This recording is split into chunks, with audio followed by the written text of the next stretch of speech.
une de l'actualité, les maires du Burkina Faso plaident pour une clarification des conventions entre les collectivités locales et les services déconcentrés des impôts.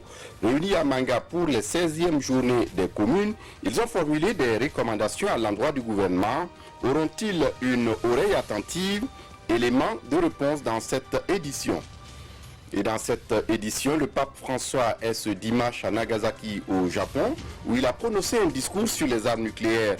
Le souverain pontife estime que l'arme nucléaire est immorale. Il a appelé en outre à l'abolition de l'arme nucléaire, comme vous le verrez dans ce journal. Ce sont là les titres du Trésor. Mesdames, Messieurs, bonjour et ravi de vous retrouver. C'est fini donc pour les 16e journées des communes à Manga, 3 jours durant. Les maires du Burkina Faso se sont retrouvés pour discuter autour de la fiscalité et du développement local. Pour les maires, il est essentiel que le gouvernement clarifie les rapports entre les services déconcentrés des impôts et les collectivités locales dans le pays. Des recommandations ont été formulées à cet effet. On en sait davantage avec Estelle Assogba. La fiscalité et développement local, enjeux et perspectives, c'est autour de cette thématique que l'ensemble des maires du Burkina Faso et partenaires se sont apaisantis à l'occasion des 16e journées des communes à Manga. 3 jours de réflexion et de partage d'expériences qui s'achèvent sur des notes de satisfaction selon les organisateurs. Les recommandations fortes à l'issue de cette rencontre, c'est déjà permettre qu'un dialogue sain puisse s'installer entre les autorités locales et les services déconcentrés. Et nous allons travailler à mieux gérer les ressources qui vont nous être confiées. Il recommande également au gouvernement de clarifier le caractère légal ou non des conventions signées entre les collectivités territoriales et les services déconcentrés des impôts. Je voudrais ici vous assurer que le gouvernement examinera avec beaucoup d'attention les conclusions auxquelles vous êtes parvenus, convaincus de la nécessité de trouver de manière diligente des solutions aux problèmes qui handicapent le développement à la base.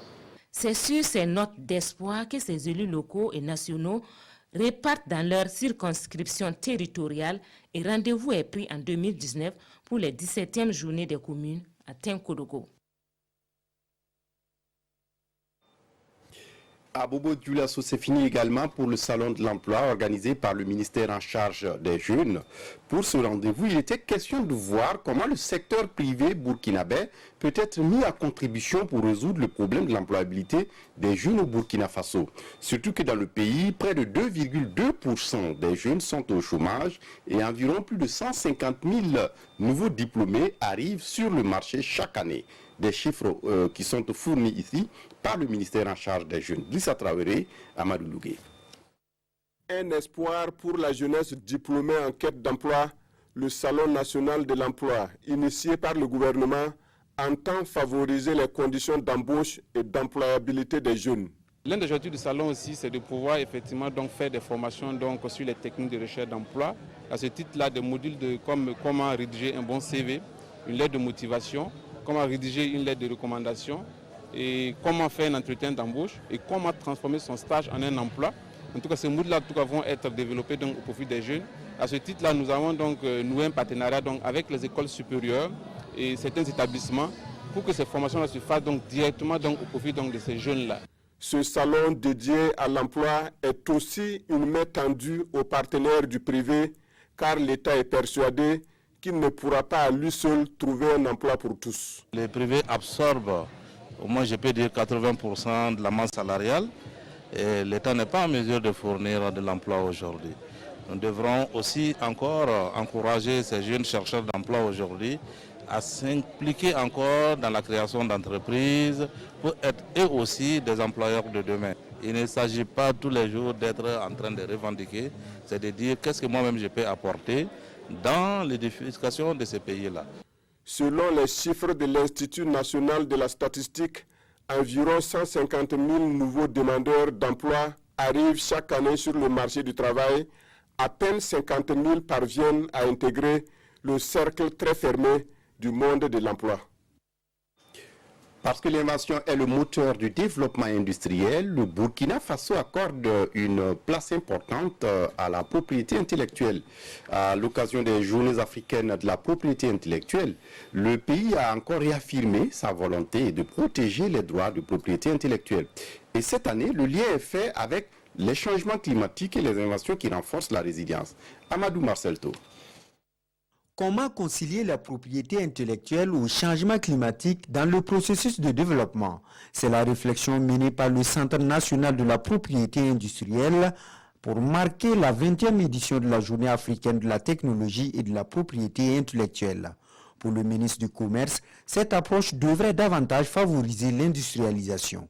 Notre pays est un pays à forte teneur en termes donc de culture agricole et c'est aussi à partir de l'agriculture que nous envisageons donc de faire l'industrialisation. Les changements climatiques ont un grand impact en tout cas sur la production et si la propriété intellectuelle, sur les réflexions autour donc des inventions peut nous permettre d'apporter des réponses à ces questions, je pense que nous devrons donc accompagner ce genre d'activités, nous devons donc encourager les uns et les autres. Cette journée est mise à profit par le Centre pour promouvoir l'esprit de créativité et les services des entreprises protégées auprès de l'OAPI. De plus en plus, les Burkinabés ont compris l'importance de protéger leurs marques, de protéger leurs innovations, et de pouvoir donc se faire enregistrer pour ne pas que le fruit de leur travail soit récupéré par d'autres personnes à peu de frais, alors qu'ils ont eu beaucoup d'années à concevoir et à formaliser et à certainement donc trouver les meilleures réponses à des questions qui sont posées. Durant 3 jours, cette 20e chapitre se traduit par des sessions de formation, des journées portes ouvertes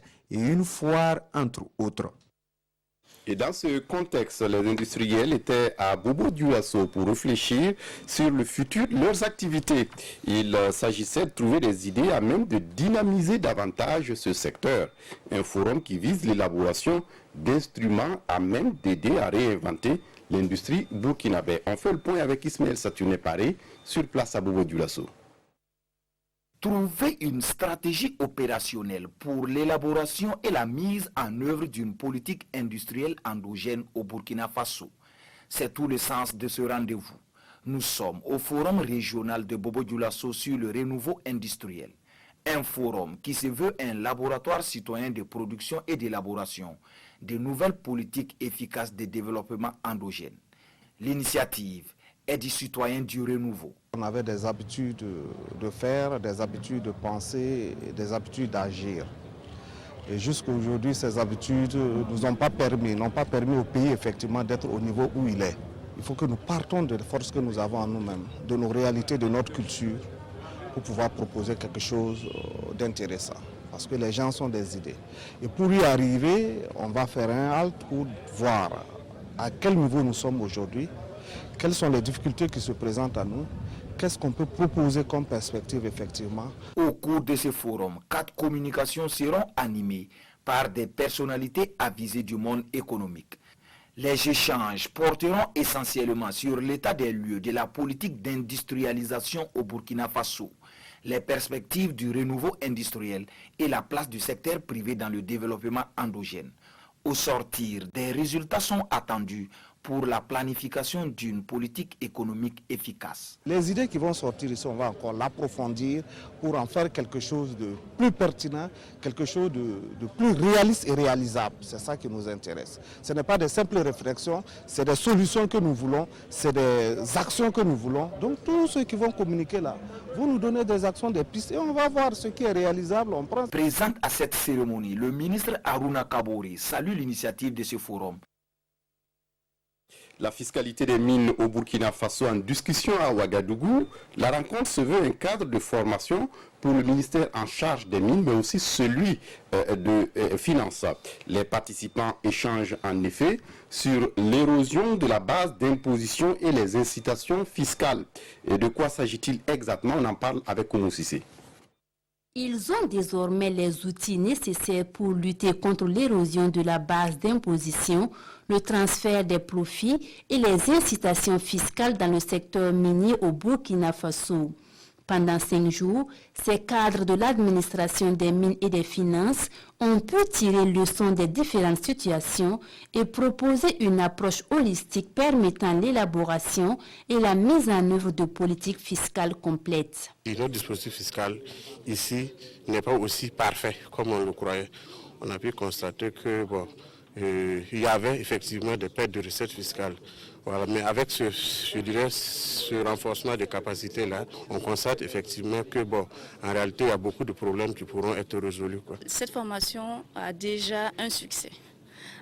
Succès dans le sens où l'un des objectifs de la formation est de faciliter et encourager le partage de collaboration et d'informations entre les différents ministères impliqués dans la gestion des ressources minières du pays. Un secteur minier qui, malgré une contribution importante dans l'économie nationale, reste en deçà des attentes, d'où la tenue de cet atelier. C'était nécessaire pour nous de l'organiser, d'abord pour mettre en œuvre une recommandation de l'Assemblée nationale qui, lors de l'enquête parlementaire, avait recommandé que nous puissions intégrer dans la gestion des données des sociétés minières des mécanismes qui allaient nous permettre de calculer le manque à gagner de l'État en termes d'exonération accordée aux sociétés minières. Et selon toujours la secrétaire générale du ministère en charge des mines, le manque à gagner par l'État lié aux exonérations s'élève à des centaines de milliards de francs CFA. Et le Centre de formation des métiers des mines et BTP vient de mettre sa cuvée 2019 sur le marché de l'emploi. La fin de la formation de ces jeunes est intervenue ce 23 novembre. Ils ont été formés à la conduite d'engins lourds, mais aussi des travaux de BTP. Durant leur formation, ils ont allié théorie et pratique, nous dit ici Sekou Zongo.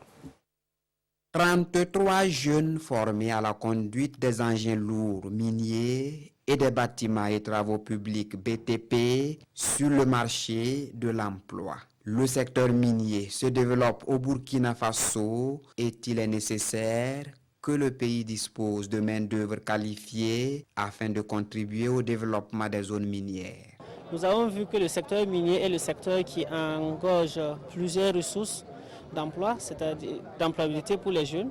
Et cela aussi est qu'il manque un main-d'œuvre locale qualifiée dans les différentes zones où sont implantées ces sociétés minières. Ces jeunes, formés au Centre professionnel des métiers miniers et BTP, comptent se perfectionner à travers la pratique des connaissances reçues. J'ai reçu une formation en conduite de pelle hydraulique, mais nous tous on a appris la conduite des engins miniers. Et la formation s'est bien passée, ça s'est déroulé en 3 mois, 2 mois en phase théorie plutôt et 1 mois en phase pratique. Et nous nous sentons bien formés, voilà, et on espère maintenant sur le marché d'emploi. Le diplôme ne vaut que ce que la personne vaut. Voilà, il ne s'agit pas de le prendre et de déposer, mais il faut déjà travailler à identifier des lieux de stage pour un perfectionnement, en vue donc de pouvoir avoir un emploi plus tard. Cette sortie de la promotion Union d'Action a été une occasion de lancer la formation de 20 jeunes au métier de menuiserie, de soudure et d'électricité. La formation de ces jeunes sera entièrement assurée par la Société des mines de Sabrado, Somisa. Et puis, Kaya, dans le San Matenga, apparaît comme une zone à forte potentialité d'artisanat. Et entre deux CIAO, la ville organise un salon de l'artisanat. Pour cette 2e édition, l'accent est mis sur la consommation locale des produits de l'artisanat. Jacques Lamissa Talpaga. Ces artisans sont venus des 4 coins du Burkina pour montrer ce qu'ils ont de plus beau.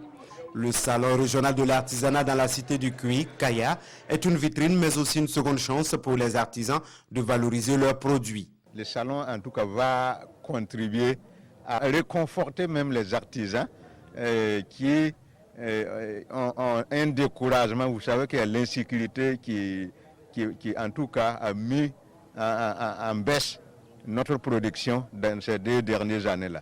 Mais le salon vient confirmer que nous pouvons en tout cas avoir confiance à travailler.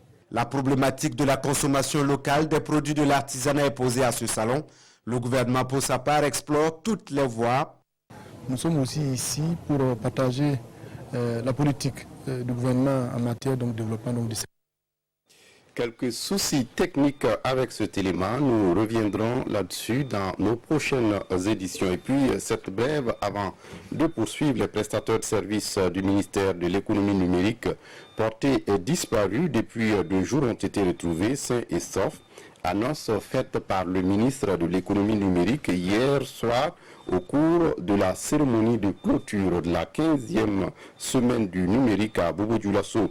Leur véhicule avait été retrouvé dans les cascades sur l'axe Ouo-Sidéladougou où ils intervenaient dans le déploiement du projet Backbone national. En rappel, parmi ses partenaires, il y avait un Burkinabé et un Chinois. Nous y reviendrons au cours de nos prochaines éditions. Un mot de littérature dans ce journal, Présence au présent. C'est le titre d'un nouvel ouvrage que Monseigneur Titiama Anselme Sanou vient de présenter hier au public. L'archevêque émérite de Bobo-Dioulasso y compile des prières musulmanes, chrétiennes, mais aussi des pensées de notre époque.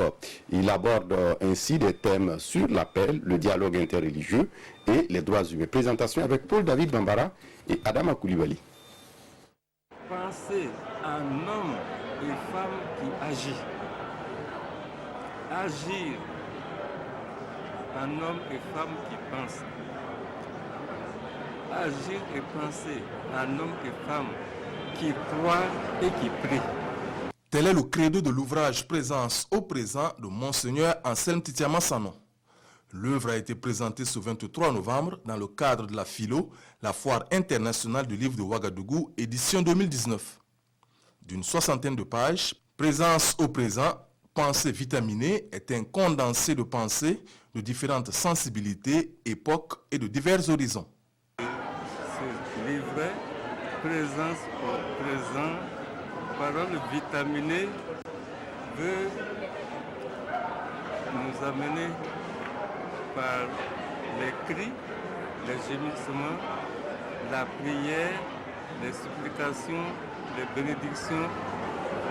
On prédit toute religion confondue pour dire qu'on sache que Dieu est Dieu, il n'a pas de nom. C'est nous qui lui donnons des noms. Alors, et ces cris sont formulés ici, non pas de moi, mais à travers la recherche historique de l'humanité, depuis, on pourrait dire, la nuit des temps. Alors vous trouverez les cris de certains prophètes, vous trouverez les paroles de tel ou tel ancêtre, vous trouverez aussi, entre autres, par exemple, la prière du premier homme qui a été sur la Lune, ou bien le premier secrétaire général de l'ONU à ses débuts, et vous trouverez aussi les cris de l'homme de la rue. C'est donc une œuvre qui appelle le dialogue interreligieux à la cohésion entre communautés, bref, un hymne au mieux vivre ensemble dans la fraternité et la paix. L'Arabie Saoudite au Burkina Faso offre des exemplaires du Coran à la Fédération des associations islamiques du Burkina Faso. Des exemplaires qui vont servir dans les écoles coraniques du pays à diffuser l'enseignement de l'islam basé sur la paix et le dialogue interreligieux. Le film de la cérémonie de remise avec Sekou Zongo. Plus de 900 cartons d'exemplaires du Saint-Coran. C'est un don de l'ambassade d'Arabie Saoudite au gouvernement burkinabé. Une remise symbolique reçue ici par le ministre en charge de l'administration territoriale. Ces Corans sont destinés à la Fédération des associations islamiques du Burkina Faso et des autres structures islamiques. Cette acquisition vise à contribuer à la cohésion des communautés à travers les valeurs prônées par le Saint-Coran. Donner par exemple le Coran est un élément important qui va contribuer à apaiser les cœurs, à ce que chacun craigne Dieu et qu'il aime son frère, son prochain, et ça va contribuer immensément à ce que nous puissions retrouver cette paix-là. Ces livres coraniques vont servir notre communauté Parce que vous savez, les gens sont attachés à leur foi en Dieu. C'est pour ça qu'on trouve des écoles coraniques, des écoles franco-arabes partout, dans toutes nos provinces, dans tous nos villages. Mais ces écoles ont des problèmes sérieux, ils n'ont pas de livres, ils n'ont pas de... Nos mosquées aussi, les livres, les Saint-Courans manquent dans nos mosquées. Je pense que c'est donc Prestige va résoudre ces problèmes. Chaque Coran est écrit en arabe, en français et en fulfulde. De nos jours, la Fédération des associations islamiques du Burkina Faso compte plus de 260 associations. Et pour refermer ce journal, le pape François est arrivé au Japon. Ce dimanche, il est à Nagasaki. Il a prononcé un discours sur les armes nucléaires. Le souverain pontife estime que l'arme nucléaire est immorale. Il a en outre appelé à l'abolition de l'arme nucléaire. Regardez. La dissuasion nucléaire, un concept incohérent et anachronique. C'est en substance le message qu'a délivré le pape François en visite à Nagasaki, la ville martyre sur laquelle les États-Unis lâchèrent la deuxième bombe atomique de l'histoire le 9 août 1945, 3 jours après Hiroshima. Sous une pluie battante, le souverain pontife a rendu hommage aux victimes et appelé à l'abolition des armes nucléaires. Convaincu qu'un monde sans armes nucléaires est possible et nécessaire, je demande aux dirigeants politiques de ne pas oublier que ces armes ne nous protègent pas contre les menaces qui pèsent aujourd'hui sur la sécurité nationale et internationale.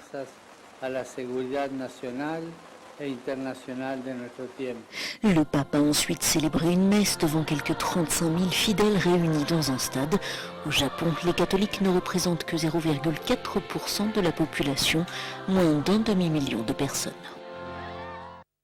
C'est tout pour ce journal. Merci de l'avoir suivi. Très bonne suite de programmes sur la RTB. Au revoir.